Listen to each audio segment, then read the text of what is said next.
I am so excited to talk about SmackDown this week.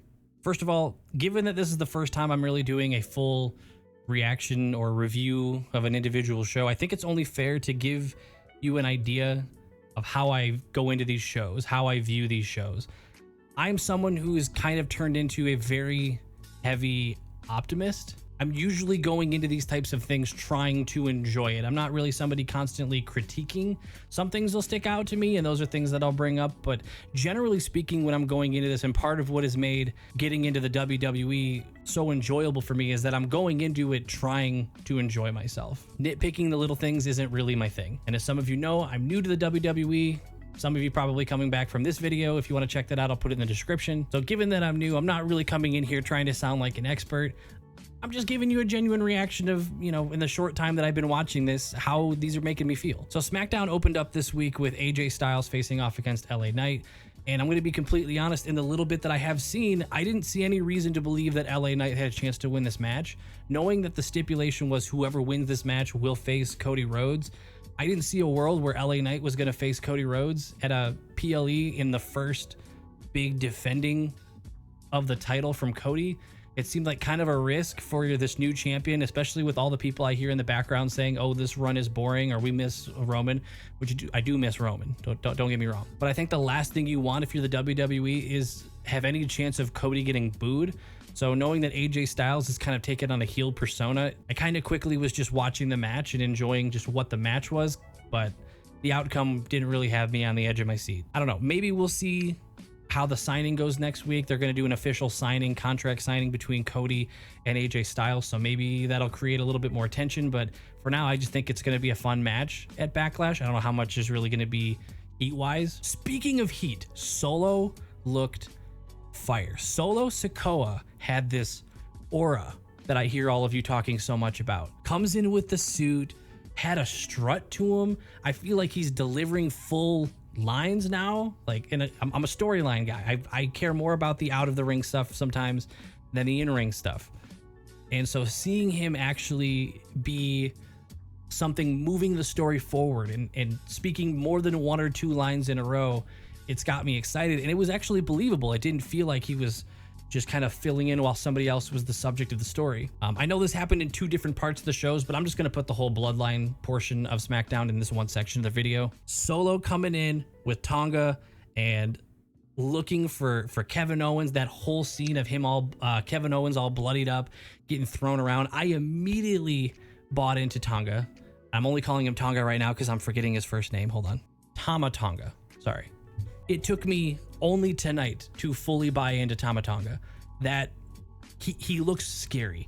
He looks like a badass. He looks like if unchecked, they would have taken out Kevin Owens for the year. I love the way they made him look. They made him look aggressive. They made Solo look ruthless. And this has me excited for what I am praying is going to be this long-term, Bloodline Civil War Part 2. You had the crowd chanting, I think it was "We want Roman" or "We miss Roman." I think it was "We want Roman" while Solo was trying to speak. You've got Paul Heyman looking fearful of Solo. I feel like you don't see Paul Heyman really throw up the ones that often, but when he did tonight, it was kind of like shaking, like he was like terrified. I am so back into the Bloodline storyline. I'm immediately at that point where I'm excited for what they're going to do next. I'm excited for their segments. And I know I'm jumping kind of, in the future here, but I'm hoping so much that this whole thing, because Jimmy wasn't, if I remember correctly, Jimmy wasn't hanging out with Solo or Tama Tonga, or he wasn't in the group tonight, so it sounds like last week that was a ejection from the group. So I'm hoping that this is a Jay and Jimmy make amends at some point here. They get back together. Roman comes back as a strong babyface, and I'm telling you, I can't not taking credit for this one. I saw someone put this on Twitter. You can follow me on Twitter, by the way, Deporticus on Twitter and on Twitch. I'm all over the place. But like a Civil War Games situation of like the face side of the Bloodline, Roman and the Usos against Solo, Tama Tonga, and then I believe Jacob Fatu, which if you guys know more about the connection with Fatu, feel free to let me know. I have to do my research on him a little bit, but I've seen his name thrown around a lot. So I don't know. That's kind of like future fantasy booking, but I just see so many ways that this could just be fun and interesting that I'm so bought back into the Bloodline already. Speaking of speculation in the future, did you guys see the QR code that popped up again tonight? Has the WWE ever done this kind of thing before? This like almost fourth wall breaking like teasers. They've been doing it every week. They did it at the show I went to last week, where they have like the static going and they're playing the music, the QR codes with like the birds and the coordinates. What do the coordinates mean? I tried looking them up and I found a cave. I don't know. I don't know if this is like fourth wall breaking interactive storytelling that is so cool. I've never watched any show or any movie or anything like this that had me like pausing the show, hitting a QR code and just letting my mind race while I'm watching whatever it took me to. It's so cool. I don't know what to speculate. I only know the names I've heard thrown around. I think it was like Uncle Howdy. Alexa Bliss has been thrown around Bo Dallas.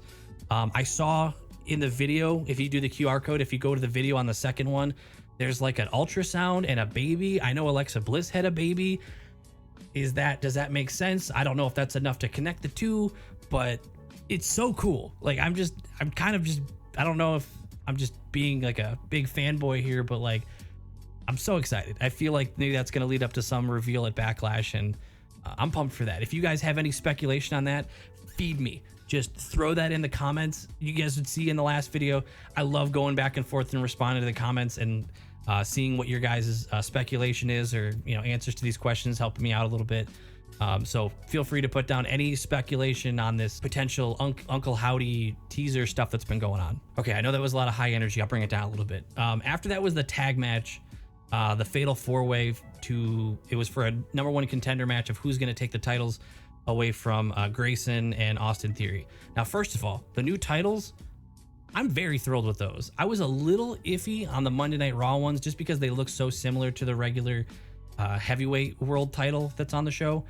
This one looks cool. I'll put it up on the screen if you haven't seen it, but it just looks different. I like that it looks a little unique. It kind of looks like some older titles that I've seen. I wouldn't know what to compare it to. It almost kind of reminds me of one of the older intercontinental titles that I saw not too long ago. But I like it. I really like that it's kind of has its own identity instead of being linked to like the show. You know what I mean? I feel like the other tag titles on Raw that just came out, it feels a little almost too connected to the singles one, and it kind of feels like it locks into that show a little bit. I feel like this one has its own identity, and I like. As for the Fatal 4-Way tag match, that was just a war. I was so entertained with that when I was rooting for the Street Profits the whole time, because I find them so entertaining. I think Montez Ford is awesome. I love how high he goes up, his high flying. I love the faces that he makes. He's like, I enjoy his goofiness while he's also throwing on some really high skilled maneuvers. As for the New Catch Republic, I haven't fully bought into them yet. It's nothing, I'm not anti them. They just haven't really scratched an itch for me yet. Same for the Final Testament. I forget what their tag team is called, but haven't really bought into Karrion Kross's faction too much yet. Maybe I'm missing something there. And then the fourth team was Legado El Fantasmo, I think, the former LWO members. Another tag team that I haven't really gotten too much investment in. So maybe it was a very easy pick for me to root for the Street Profits. But I'm very excited to see them get a shot at A-Town Down Under. I think that's going to be really fun. In the final segments of the show, we got Damage Control like up in a suite kind of thing, and then seeing the Kabuki Warriors, or I guess it was Dakota Kai that was speaking, but referring to the Kabuki Warriors as this unbeatable tag team. And as soon as they say tag team and you hear Jade's music hit, Jade, this whole like thing she does, dude, she's so cool. And Bianca's already a badass as well, so those two together is just super entertaining for me. Seeing them pop up in the suite right next to it, I was watching this with my friends and immediately like, oh, here we go. This is going to be awesome. And seeing them kind of interact there, like we're going to get some tag interaction between those two. That's going to be fire. That's going to be a lot of fun. I don't know how you possibly have Jade and Bianca lose to them. So I think it kind of works that the Kabuki Warriors are in the damage control faction because one, they're the heel of the situation, right? And they have a faction. So the only way a super powerhouse, you know, godly looking face duo like Jade and Bianca are going to lose to them is the fact that they're heels. So they're open to doing the dirty stuff to win, and they have a faction. So they're going to come to the ring with some people, you know, chilling outside the ring, and they're probably going to do something to beat them. I don't know, but that's the only thing that kind of balances out. And I think it's going to make it look really cool because it gives Jade and Bianca this opportunity to not just beat the Kabuki Warriors, but maybe even go so far as to take all 4 of them out, to where the damage control is trying to interfere, but there's just no use because they're just too good. It's Jade and Bianca. So after their little interaction, Bayley and Naomi have their match. Bayley's defending the title, and something felt off for me right at the beginning because it's 2 characters that are kind of friends, and I feel like 2 friends going into a championship match, it almost feels like something's missing. Not from a critical standpoint, but from a something feels like it's going to happen kind of standpoint. So I was on the edge of my seat the whole time thinking, like, is Naomi going to go heel here? Maybe she does something kind of dirty and Bayley's run is super short. Or maybe there's some sort of interference, and interference there was. It is Tiffy time. Tiffany Stratton is awesome. I didn't really know who she was. I had only seen a couple promos when she was in NXT. When I saw her at Elimination Chamber, had me immediately hooked. Seeing like her skill maneuvers, that the what is it, the prettiest moonsault, I think it is, where she jumps up on 3 ropes and does like this perfect US gymnast moonsault to land on her opponent. That's awesome. Maybe I really like high flyer stuff. I don't know, but I'm hoping maybe this turns into a triple threat, because Naomi didn't really get her shot. Because if you didn't see it, Tiffany Stratton interfered, and Bayley basically ends up retaining because of DQ. So maybe Naomi's pissed because she didn't really get her shot. Tiffany really, you know, she's kind of got that little bit of a heel persona to her, so she's gonna like force her way into it. A triple threat between Bayley, Naomi, and Tiffany Stratton at maybe Backlash. That would be really sick. Don't know if that's like what's in the cards. We still have some time before Backlash gets here. We'll see what happens next week. I'm sure we'll get some fallout from that. But overall, this was a really good episode of SmackDown. And, you know, I know it sounds like maybe I like everything they do. I've definitely had some lull periods in the last year, you know, little periods of time where I'm kind of like, I'm not as captivated. But right now, since Mania, I feel like Triple H and that creative team is just cooking. I am looking forward to Monday, which, by the way, I will be at Monday Night Raw, so look for me on TV. If you follow me on Twitter, I'm going to post before we actually go, I'm going to post a picture of the sign that we're going to bring, so it can be a little bit easier to keep an eye out for me if you want to do that. But let me know what you thought of tonight's SmackDown. And by the way, you know, for those of you who make it this far into the video, so many of you have been so damn friendly, so welcoming.